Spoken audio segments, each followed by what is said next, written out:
Esto es El laberinto del Minotauro VK. Y hoy vamos a hablar de lucha. Y vamos a hablar de lucha y no sé deciros exactamente por qué motivo. Porque no sabría dónde clasificarlo. Hay quien lo llama un noble arte. Hay quien lo llama un espectáculo. Hay quien lo llama cosas de bárbaros. Y hay quien lo llama un entretenimiento. La verdad que llevo muchos años dándole vueltas de dónde podría encajar este fenómeno. Porque al final es un fenómeno. Es tan antiguo como la historia del hombre. Y claro, cuando se deja de luchar por conseguir algo, por la supervivencia, por conseguir recursos, y se vuelve como un mero entretenimiento, me sorprende. ¿Qué se pretende demostrar? ¿Qué es lo que se quiere hacer valer? Y entonces, pensando en tipos de lucha, hay una que siempre me ha venido a la cabeza y que para mí siempre ha sido puro entretenimiento. Y la he adorado y me trae muy buenos recuerdos y me lleva a muy buenos momentos. Y ahora, si me lo permitís, os voy a explicar. Estás escuchando un episodio del evento internacional Interpodcast 2025.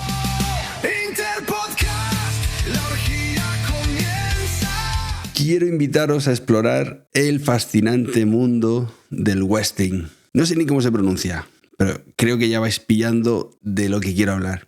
Es un universo donde la fuerza bruta se entrelaza con la dramaturgia y donde cada combate es una historia contada en el cuadrilátero.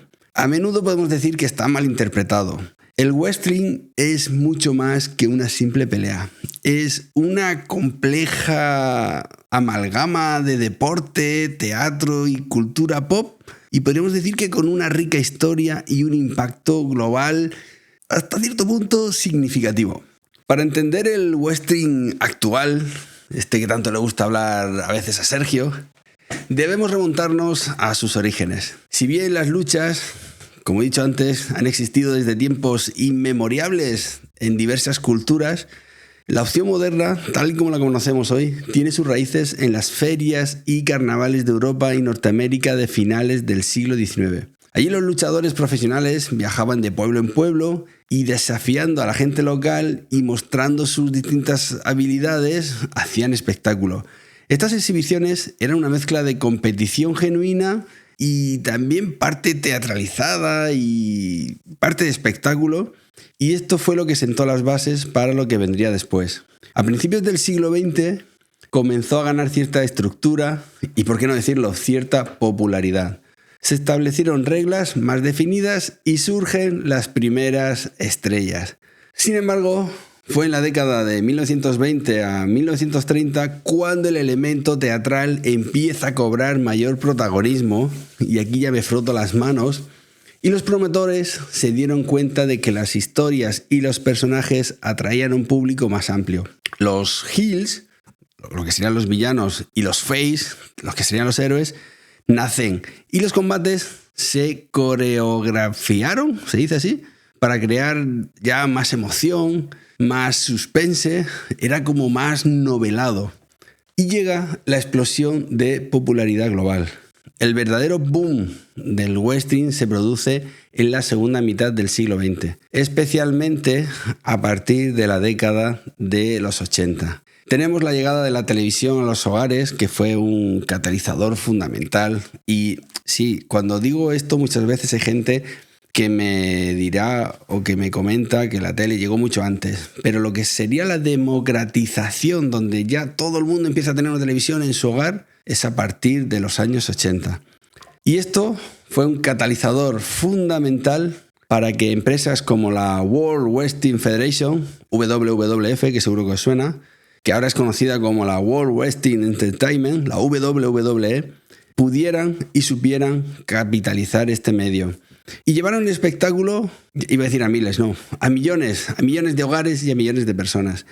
Y surgen figuras ya carismáticas, o sea, total, figuras media, figuras como artistas pop, como fueron Hulk Hogan, André el Gigante, Macho Man, yo qué sé, el Último Guerrero, que se convierten en iconos culturales, en artistas venerados y ya trascienden las barreras de lo que es el deporte en sí. En la década de los 90 y a principios de los 2000 llega la Attitude Era de la WWE Y el wrestling llega a nuevas cotas de audiencia con historias más adultas y con personajes rebeldes colisionando y consolidando su estatus con un fenómeno de entretenimiento global. Aunque el wrestling tiene seguidores prácticamente en todos los rincones del planeta, hay ciertos países donde su afición es especialmente profunda y arraigada. Podemos decir sin lugar a dudas que Estados Unidos es la cuna y el epicentro de este deporte moderno, ¿no? Tal y como lo conocemos, y que, por supuesto, con la WWE a la cabeza. Pero la cultura de este tipo de lucha está profundamente entrelazada con la sociedad estadounidense, generando ingresos millonarios y atrayendo a legiones de fans. ¿Pero qué pasa? Que la pasión por este deporte, por este arte, por este espectáculo no se limita a Norteamérica. Japón es otro bastión importante, con una tradición de lucha libre muy respetada y muy respaldada y muy distintiva. Allí es conocida como el Puresu.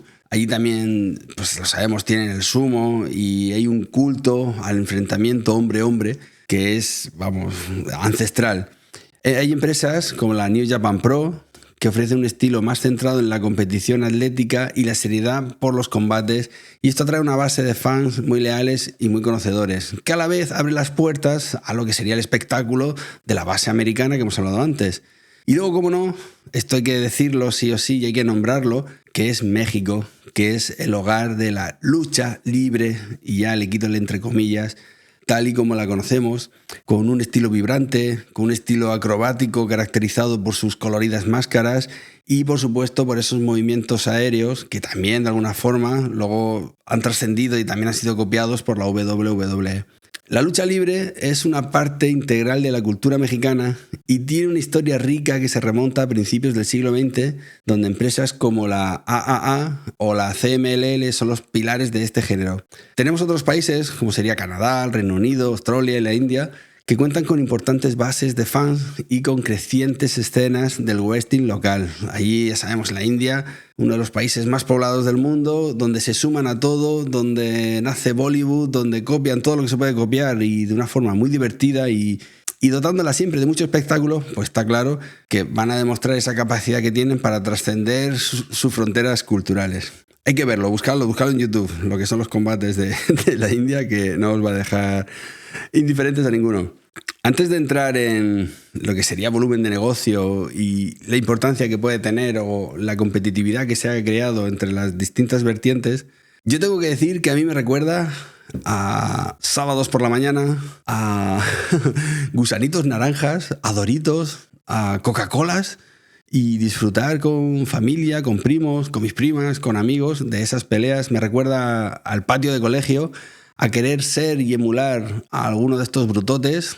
Yo era muy fan de Hulk Hogan. Y a tener una excusa para poder pegarte con los que te caían bien y con los que no te caían bien, lejos de lo que sería el bullying, de lo que serían los malos rollos, porque tú lo que hacías era jugar a la lucha libre. Y jugabas a la lucha libre y te hacías daño y sangrabas y te reías y, por supuesto, no siempre ganabas porque siempre había uno más grande que tú, y también eso creo que era una enseñanza válida y divertida. Y a veces llegabas con la ropa rota a casa y tenías que explicarle a tus padres que habías sido en un combate televisado ante miles de espectadores donde tú te habías convertido en el último guerrero y que te había tocado defender los colores de tu emblema. Hablando de competidores, que me lo he saltado. Cuando hablamos del mundo del wrestling, nos referimos a las empresas que rivalizan por la cuota de mercado y la atención de todos los fans. Históricamente, ya lo he mencionado antes, la WWE ha sido la fuerza dominante. Es una especie de Golati en la industria, pero en los últimos años ha surgido un competidor significativo que sería la AEW, la All Elite Wrestling, fundada en 2019, que ha logrado rápidamente establecerse como la segunda compañía de wrestling más grande de Estados Unidos y ofrece una alternativa a los fans con un estilo y una presentación diferentes. De hecho, ya han empezado con su gira mundial, hay un robo de estrellas. A la WWE le ha tocado rescatar a artistas que en principio ya andaban retirados y hemos incluso visto retornos como The Rock o gente así que hacía años ya que no pisaba un ring para poder atraer más. Aparte, estas estrellas también pues aprovechan, como muchos, o algunos de ellos, mejor dicho, se han convertido a actores, a productores de cine y se han metido en sus propias sagas, pues les sirve como método de promoción, ya que ese es el centro que los vio nacer. Otras empresas importantes a nivel mundial sería la New Japan Pro Wrestling, que he mencionado antes, la AAA de México, el Consejo Mundial de Lucha Libre. Pero ¿cuánto factura esta industria en comparación con sus competidores en el ámbito del entretenimiento? Aquí es importante aclarar, en su esencia, que compite por el tiempo y el dinero del consumidor con otras formas de entretenimiento en vivo y mediático. Y ahora hay mucha, iba a decir lucha, sí, lucha claro que hay. Que hay mucha competencia con otros medios, está Internet, está YouTube, están plataformas de contenido bajo demanda, vídeo bajo demanda, servidores de streaming, por ya no hablar de toda la piratería que puede haber. La WWE, como líder del mercado, generó ingresos, estos son los últimos datos que he conseguido, de $1.300 millones en 2023. Aparte de tener distintos contratos con distintas marcas, con distintas promociones, haber salido en distintas campañas de equipos de otros deportes, como puede ser el fútbol americano y demás. Y, por ejemplo, se estima que la AEW estuvo generando unos ingresos alrededor de los 130 millones. Para que veáis, estamos hablando de un 10%. Las empresas japonesas y mexicanas también tienen ingresos significativos, pero a una escala menor, y no he conseguido datos del todo fiables, entonces tampoco quiero plasmarlos aquí. Si comparamos estos números con ligas deportivas tradicionales o las principales industrias del entretenimiento, por tener una perspectiva, por ejemplo, ligas como sería la NFL de fútbol americano, la NBA, generan decenas de miles de millones de dólares anuales. La industria cinematográfica y la musical también opera a un nivel de ingresos muy superior. Y esto indica que si bien el wrestling es un nicho muy poderoso y que tiene una base lucrativa muy importante, y que todo esto está basado en el mundo del entretenimiento, no compiten en la misma liga de facturación que las principales ligas de deportes o que los gigantes del cine y de la música. Y ya no me quería meter ni siquiera en los videojuegos. Así que su fuerza reside en su capacidad para cultivar una base de fans apasionados, una base de fans leal, que van pasando de generación en generación los gustos por este tipo de entretenimiento y que valora la combinación única de atletismo, de narrativa, de espectáculo y de teatralización, vamos a decirlo. Y vamos, que es diversión pura y dura. Así que dentro de la evolución que ha tenido desde sus humildes comienzos en ferias ambulantes hasta convertirse en una industria global y hasta multimillonaria, es un testamento a la perdurable atracción del drama humano, a la fuerza física y al arte de contar historias. Porque todos recordamos historias entre grandes luchadores donde deberían estar muertos, donde deberían haberse hecho sangre y sin embargo se levantaban como si nada y nosotros los admirábamos. Aquí la WWE sigue siendo un Goliat, pero por suerte aparecen nuevos competidores que le dan vitalidad a la escena. Aparecen muchos David pequeñitos que están ahí luchando y que este arte, estas performances, pues que siguen cautivando a miles de niños, de adultos, que hay tours mundiales. Aquí por España han venido varias veces y han hecho shows, os recomiendo ir si tenéis la oportunidad, si tenéis niños pequeños a los que no les importe o no os importe llevarlos a ver un poco de violencia ficcionada, creo que se van a divertir mucho. Para mí es apto a partir de niños de 8 o 9 años, creo que no les va a pasar nada por ver algo así. Y creo que van a tener un recuerdo que les va a perdurar durante muchos años y que cuando lo evoquen pues les va a sacar una pequeña sonrisa. Así que hoy me he hecho pasar por Sergio, yo soy Tony de Sayonara Baby. Estoy dentro de lo que sería Interpodcast, que es una iniciativa chulísima que sale a raíz de Asespod, la Asociación de Oyentes de Podcast de España, y que me lo he pasado muy bien, que me ha tocado de alguna forma cubrir, imitar este gran podcast que suelo escuchar, podcast al que llevo siguiendo desde hace ya, yo creo que 2 añitos, y aunque hay unas temáticas que me gustan más que otras, me ha costado mucho decidirme por cuál hacer. Me gusta mucho cómo trata la historia, cómo trata los eventos, cómo, ya te digo, no soy un gran fanático de la lucha, pero me encanta la pasión con la que Sergio la coge y la trata. Y ya que estoy aquí, me voy a aprovechar del tiempo que le estoy robando en su podcast y voy a decir que yo lo conocí de improviso. Estuvimos en unas JPod, yo fui allí a grabar unos programitas que quería para Sayonara Baby y llegó y se sentó y sin conocernos de nada se me presentó y hablamos un ratito de videojuegos y fue muy divertido. Así que gracias, Sergio, por haberte sentado aquel día. A él le ha tocado imitar al mío, Sayonara Tecno. O sea, ha sido un cruce total, ha sido una batalla, podemos decir. Y lo ha hecho de forma maravillosa. Él se me ha adelantado, ha sido muy rápido, ha hecho el programa antes que yo. Y de verdad que un placer. Si lo estáis escuchando desde Sayonara Tecno, porque se va a publicar en Sayonara Tecno, os invito a ir a Laberinto de Minotauro VK y que creo que os va a encantar. Dejaré el link en la descripción. Un saludo y hasta el próximo programa. Esperamos que hayas disfrutado de este episodio del Interpodcast 2025. Si te ha gustado, compártelo por las redes sociales.